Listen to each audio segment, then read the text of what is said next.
Hi guys and dolls, how are you? I hope you are well. So today we're going to delve into the story of Mary Kay Letourneau. And there's some inside scoops that kind of give a better understanding of how she fell into the rabbit hole. Not justifying, so let's not get that twisted. We're not justifying, but there are certain things that lead up to other things, consequential things. So let's get started. Hope you guys are doing good.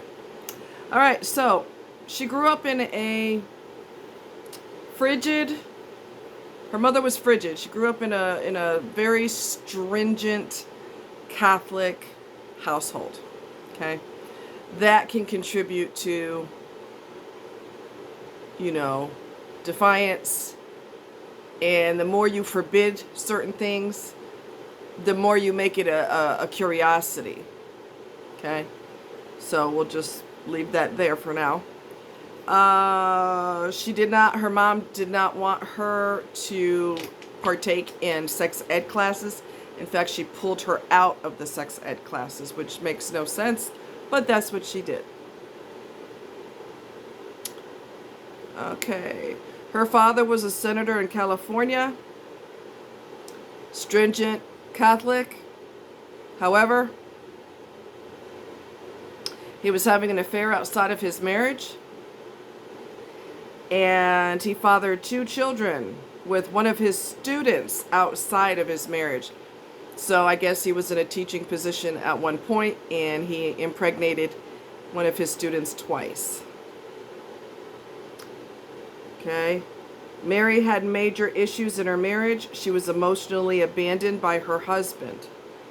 When her father was dying of cancer, her husband Steve was not supportive. They had argued quite a bit about lack of money also. She became emotionally involved with Billy Fulau. Why are you doing that?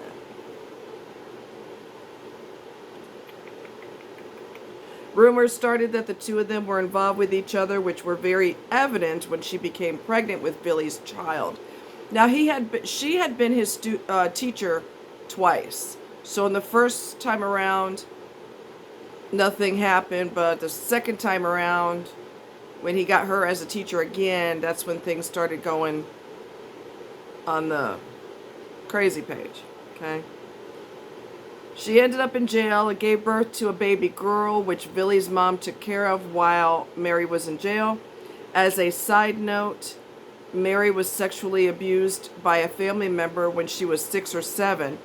She was made to perform oral sex by this person. They never said who this person is. And again, I'm not justifying anything, but it is a common thread for sexual abusers to be victims themselves. This is a commonality. A forensic psychologist said that Mary Kay was a narcissist who required therapy to address the deficits in her personality. Okay. She entered the SOSA program, SSOSA, and I forgot to look up what that means, but basically it's a program for sexual abusers to receive therapy as an alternative to jail. Okay. She was routinely late for her appointments, sometimes up to 45 minutes late. Okay. She would routinely act like she was being victimized and that she and Billy were in love. She told the judge that she was deeply sorry for what she had done because she, the judge basically fell for her act. She had her hair pulled back. She didn't have much in the way of makeup on.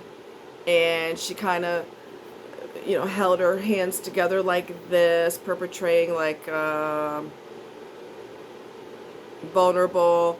And, there were no tears. Okay. Not that that matters. Anyone can squeeze tears out. But I'm so sorry, Your Honor. I'm just so sorry, and it's never going to happen again. And it did happen again. In fact, a few weeks later, it happened again.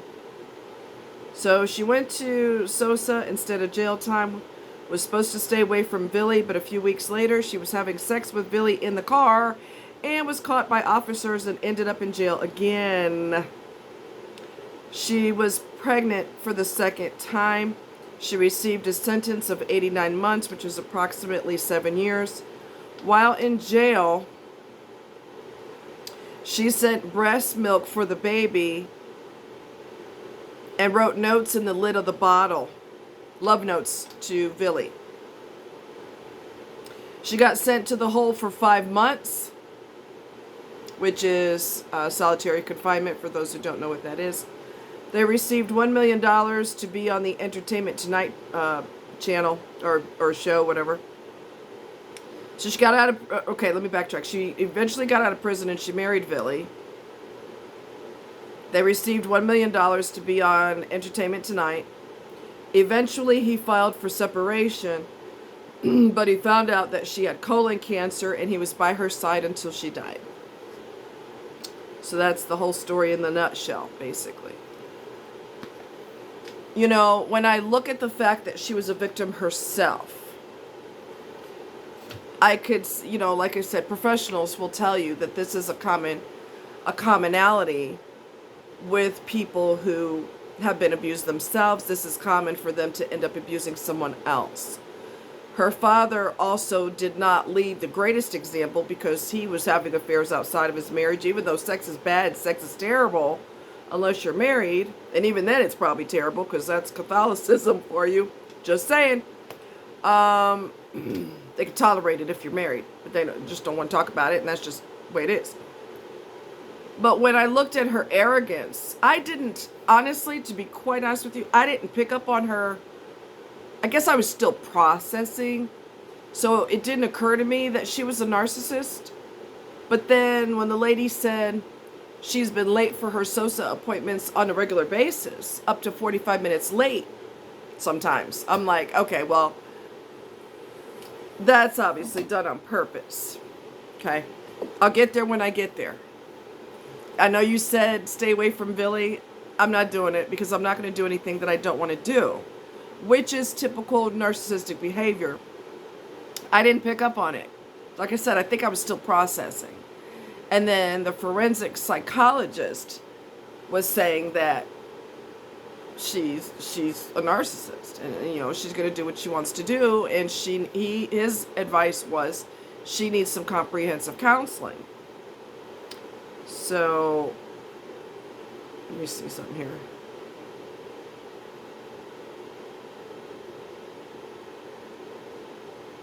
SOSA stands for Special Sex Offender Sentencing Alternative. The goal of the SOSA program is to address the cause of a sex offense and lower incarceration rates throughout Washington state. So that's what that means. SSOSA. But kept playing victim, which is typical of narcissists. I'm a victim, the whole world is after me. That is typical narcissistic behavior, playing victim. Defiant, very defiant, which is typical of narcissism.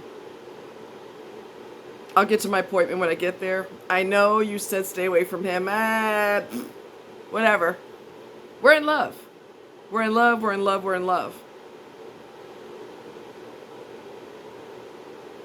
I think that it was master manipulation on her end.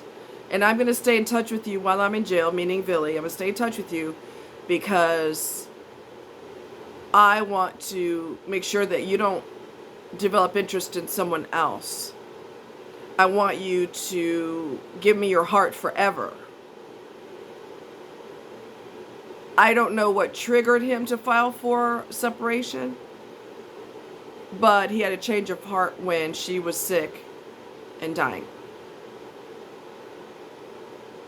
So yeah, I think that was the whole purpose. She was desperate to stay in touch with him, and she was desperate while she was in prison, she was desperate to make sure he didn't fall for someone else. And I thought, I was wrong, but I thought he was going to find someone his own age. There is let's see, he was 27, and I think she was 40 something, 48 years old. So there's like massive age difference. It made no difference. They got married, and it's just like no one could do anything about it because they're both of legal age to do that. So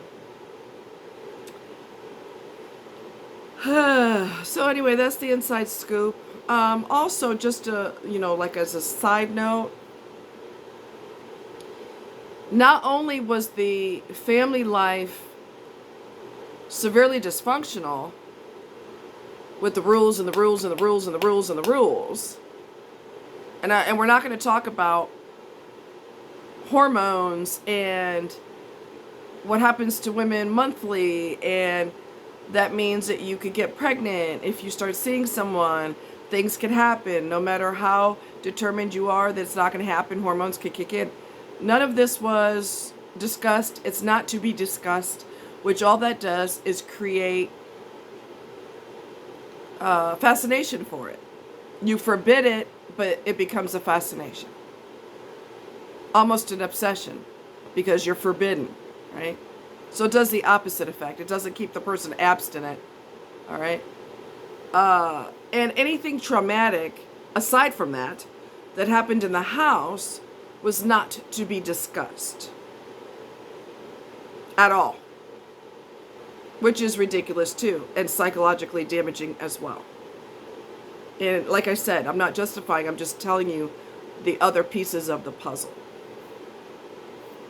So that's the inside scoop. I saw it last night, and I started taking notes so that I could share it with you guys.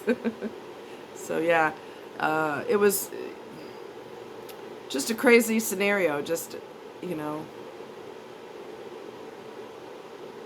like she was addicted to him and wanted him to be addicted to her. And she might have even convinced him that we are in love. It's just a crazy dynamic. But yeah, the playing victim and everyone's after me and the law is after me, and I honestly didn't know it was illegal, was what she said. I thought that I would be in trouble morally or ethically, but I didn't know it was illegal. We love each other. How is that illegal? You're attacking me. See what I mean? The victimization. Typical. Like I said, that's so typical of narcissists. So typical. So anyway, you guys have a good one. I hope you're doing well. I was going to try an electric bike today for the first time, but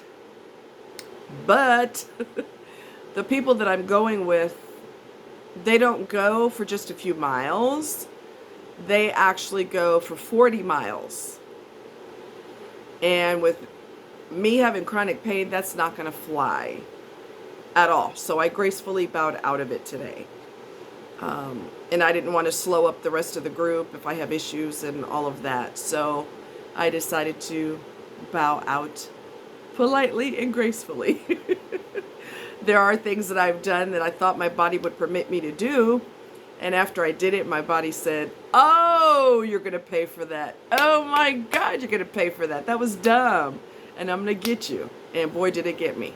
So, it happens. And prevention is the key. I've learned that the hard way. Prevention is definitely the key. Okay, so you guys have a good day. I hope you're well. If you have any suggestions for videos, let me know. If there's any topic you would like to discuss, let me know. And drive safe. Stay off your phone while you're driving. Don't make me come over there.